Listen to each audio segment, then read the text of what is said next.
বুঝতে পারিনি। এটা কি হলো গো? এই তো দারুণ। মুরগি। কি এঁকেছো এটা? কি দারুন। ফোনটা একটু সুন্দর করে। এই তো দারুন হয়েছে আম্মু। চোখ করেছো? আর একটা কিছু আঁকো। এই মুরগির পেটে আবার ডিমও হয়ে গেছে নাকি? এটা কি ডিম নাকি? না, এটা উলার জন্য। ও উলার জন্য কল্পনা, উলার জন্য। আরে পেটের মধ্যে এটা কি ডিম নাকি? না কেন, তার পাখনা রে এটা সেটা। ও আচ্ছা, সেটা পাখনা নাকি? উলার জন্য যে বলছি তোকে, তাহলে তুই কি আমি বুঝতে পারছি না, আমি ভাবলাম সেটা পেটের মধ্যে। মুরগি যে ওইটা উলার জন্য? উলার জন্য পাখনা। আচ্ছা আচ্ছা বুঝেছি। পেটের ভিতরে ডিম থাকে। ও এটা তো বাইরেটা।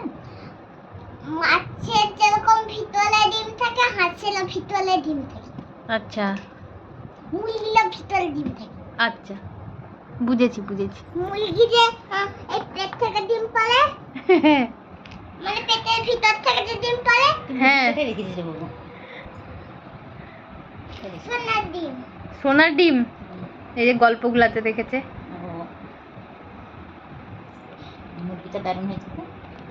এরকম আঁকতে হবে সবসময়, দিলে শিখে যাবো না কিছু। তাহলে ভেঙে গেল। দারুণ হয়েছে দারুণ। ঠোঁট কামড়াচ্ছ কেন?